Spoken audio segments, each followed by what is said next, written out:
తెలంగాణను కేసీఆర్ దొంగల దొడ్డిగా మార్చిండు, దోచుకునేటోళ్లకు ఆశ్రయంగా మార్చిండు. తెలంగాణలో 7 లక్షల కోట్ల పైచిలకు అప్పులు చేసి తగుదునమ్మా అని చెప్పి ఇలా శ్రీరంగ నీతులు చెప్తున్నారు. వాళ్ళు ఇష్టం వచ్చినట్టు మాట్లాడుతున్నారు. వాళ్ళు తప్పు చేయడం ఒక తప్పు అయితే తప్పు చేసి దబాయించడం ఏందా? ఒక్క పిల్లర్ పోతే ఏమైంది అంటుండే ఆయన కేసీఆర్.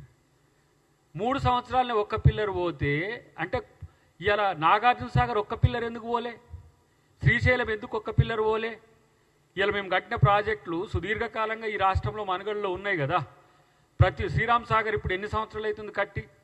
ఒక్క పిల్లర్ కొంగితేనట. అసలు ఫస్ట్ నేనంటే తుమ్మిడిహెట్టి నుంచి ఏదైతే ప్రతిపాదిత ప్రాజెక్ట్ ఉందో అది చేవెళ్ళ వరకు ప్రాణహిత చేవెళ్ళ ప్రాజెక్ట్ రీడిజైన్ చేయడంలోనే ధనాకాంక్ష, దోపిడీదారులకు దోచిపెట్టాలని ఎత్తుగడ, ఇలా దొంగలకు ఆశ్రమించి వచ్చి రండి దోచుకొని పోండి. ఒక్క మోటార్ కాస్ట్ ఏంటో ఇతర దేశాల్లో మీరు చూడండి. లిఫ్ట్కు సంబంధించి కన్నేపల్లి పంపు హౌస్ ఎందుకు ఇలా మునిగిపోయింది అంటే మునిగిపోతుంది అప్పుడప్పుడు నీళ్ళు ఎక్కువ వస్తే ప్రకృతి వైపరీత్యం అని అంటారు. మరి ప్రకృతి వైపరీత్యం వస్తే శ్రీశైలంలో ఇలా దిగువ భాగంలో ఉన్న పవర్ హౌస్లో బ్లాస్ట్ అయింది తప్పితే అది ఇంకా మళ్ళీ నడుస్తూనే ఉంది కదా. ఇలా కన్నేపల్లి పంప్ హౌస్ ఎందుకు మళ్ళీ నడవట్లేకపోతున్నది? క్రస్ట్ లెవెల్లో ఉన్న అంశాలన్నీ తెలియకుండా ఈయనేని ఇంజనీర్ అయ్యి ఇప్పుడు లేవా? మన మీడియా మిత్రులు తీయండి. నా మెదడు రక్తం పెట్టినా ఏం మాట్లాడతారు? పనికిరానోడు పనికొచ్చినోడు, తెలిసినోడు తెలియనోడు. మరి అలా ఇంజనీరింగ్ చీఫ్ కేసీఆరే. కాళేశ్వరరావు అన్నాడు గతంలో ఒక గవర్నర్ గారు, ఏం పేరు ఆయన పేరు, నరసింహను. కాళేశ్వరం కట్టింది.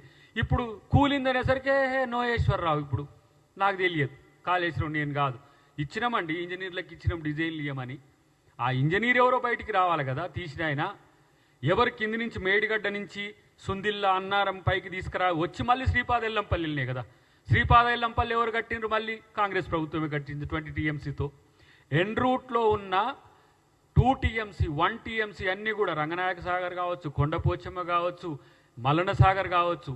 మలన సాగర్ అయితే భూమి మీద అతి ఎత్తైన ప్రాంతంలో ఒక నేల మీద కట్టిన ప్రాజెక్ట్ 50 టీఎంసీలు. ఇలా కొండపోచమ్మ 15 టీఎంసీలకు వాళ్ళు ప్రతిపాదిత చేస్తే 2 టీఎంసీలు పెట్టగానే కిందికి కుంగుతున్నది. దాంట్లో నిర్వాసితుల సంగతి ఏంది? 1000 ఎకరాల భూములు కోల్పోయిన వాళ్ళ సంగతి ఏంది? ఇది కాదు ఆర్థిక నష్టం. ల్యాండ్ ఎక్విజిషన్ యాక్ట్ 2013 తెస్తే దానికి భిన్నంగా మళ్ళీ ఆయన 2017 తెచ్చిండు. ఇంకేదో 123 తెచ్చిండు. ఇష్టం వచ్చినట్టుగా భూములను గుంజుకున్నారు. గుంజుకోవడం అంటే ఒక రకంగా రౌడీలు దందా చేసినట్టుగా, ల్యాండ్ గ్రాబర్స్ కాక గుంజుకున్నట్టుగా. ఏటిగడ్డ కృష్ణాపూర్ ఆ ప్రాంతంలో మీరు పోయి అడిగితే ఇప్పుడు 10 లక్షలు, ఎవరో మీ మధ్యన మిత్రుడు గాలిరెడ్డి అని మిత్రుడు వచ్చిండు, 10 లక్షలకు 5 లక్షల రూపాయలకు కూడా ఎకరం తీసుకున్నారు. ఇట్లా 10 లక్షలకే 5 లక్షల కాడ ఎకరం ఇవ్వండి. ఇలా అదే గజ్వేల్ ప్రాంతంలో నిర్వాసితులు ఎవరైతే ఉన్నారో పోరాడిన వాళ్ళని తీసుకుపోయి జైల్లో పెట్టిండ్రు. జైల్లో పెట్టుడే కాకుండా వాళ్ళకు కాలనీ చెర్ల బఫర్ జోన్లో కట్టించిన చరిత్ర కేసీఆర్. ఇట్లాంటి అరాచకాలు, ఇలాంటి విధ్వంసాలు చేసి మళ్ళా నేనే వస్తా, 1000 కోట్లు ప్రజలే దోచుకొని మళ్ళీ నేనే వచ్చి ఎవడైనా మాట్లాడితే వాడిని జైల్లో పెడతా అని చెప్పి చేసిన అకృత్యాలకు కాళేశ్వరం వేదిక కాదా? కాళేశ్వరంలో మీరు సంపాదించిన దొంగ డబ్బు కాదా? ఇలా ఏ విధంగా మీరు నైతికంగా చెప్పుకుంటారు? కాళేశ్వరం మేము మంచి ప్రాజెక్ట్ అని చెప్పి ఒక్క చుక్క నీళ్లు రావట్లేదు కదా కాళేశ్వరం నుంచి. ఇలా చుక్క నీళ్లు రాని కాళేశ్వరము ఎట్లా తెలంగాణ వరప్రదాయన అయిందని చెప్పి ఆ రోజు కేసీఆర్ చెప్పుకున్నాడు. కాబట్టే ఇలా కమిషన్కు ధమ్కి ఇచ్చే విధంగా, కమిషన్ను మీరు చేసే విచారణ మీరు చెయ్యకండి అని ఒక ధమ్కి ఇచ్చే విధంగా టీఆర్ఎస్ నాయకులు మాట్లాడుతున్నారు. ఇలా పవర్ కమిషన్కి సంబంధించిన అంశంలో వారు నరసింహారెడ్డి గారు సమాచారం డిస్క్లోజ్ చేయడం వల్ల సుప్రీంకోర్టు వాళ్ళు బంధించింది తప్పితే ఇక్కడ ఘోష్ గారు అలాంటివి ఏం చేస్తలేరు కదా. కాబట్టి ఇది ఒక పారదర్శకతతో కూడిన సమగ్రమైన విచారణ జరుగుతున్నది. ఏదైనా ఇంకేమండి మీరు ఈ ఫార్ములా రేస్ ఏం చేసిరండి, కేటీఆర్ లోపల పెట్టినరా?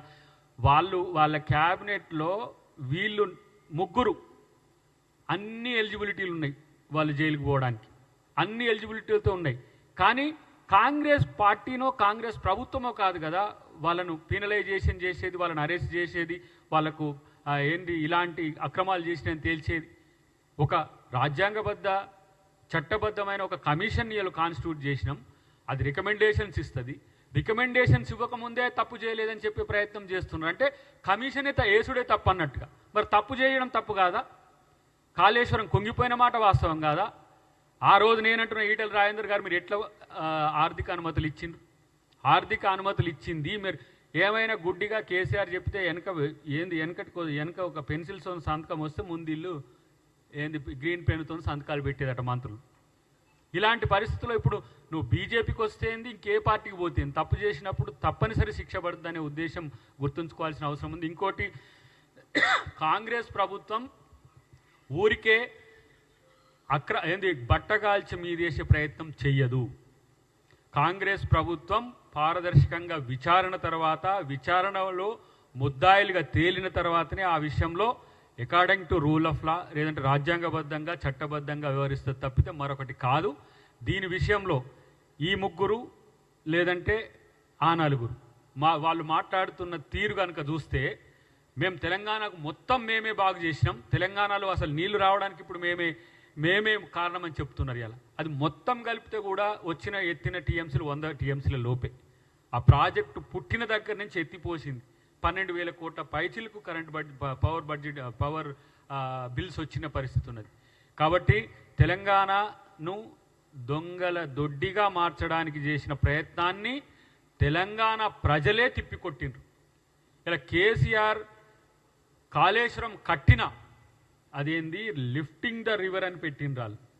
Looting the funds. అది లిఫ్టింగ్ ద రివర్ కాదు, లూటింగ్ ద ఫండ్. తెలంగాణ ప్రజల యొక్క శ్రమ, చెమట, రక్తాన్ని ఈరోజు డబ్బులుగా చేసి పన్నులు కడితే మీ ఇష్టానుసారంగా మీ అనుయాయులకు, మీ దోపిడీదారులకు, మీ పెట్టుబడిదారులకు దోచిపెట్టేందుకు. ఇంకా అక్కడ 2023 కంటే ముందు ఆ ప్రాజెక్టులో ఎవరైతే కాంట్రాక్టర్లు ఉంటారో ఆ కాంట్రాక్టర్లకు రావాల్సిన బిల్లుల కోసం ఇలా మేము సెక్రటరియట్ను ప్రజల కోసం ఓపెన్ చేసినాం, ఎవరైనా రావచ్చు అని చెప్పి. దాన్ని ఆ కాంట్రాక్టర్లతో డిప్యూటీ సీఎం గారి, ఫైనాన్స్ మినిస్టర్ గారి ఆఫీసు ముందు ధర్నా చేయడానికి ఉపయోగించుకుంటారు. అంటే మళ్ళీ ప్రజల్ని సెక్రటరియట్ పోకుండా చేసే ప్రయత్నం. ఎందుకంటే ఇట్లా వచ్చి ధర్నాలు చేస్తున్నారు కాబట్టి ప్రజల్ని కూడా రిస్ట్రిక్ట్ చేయాలని ఉద్దేశంతో.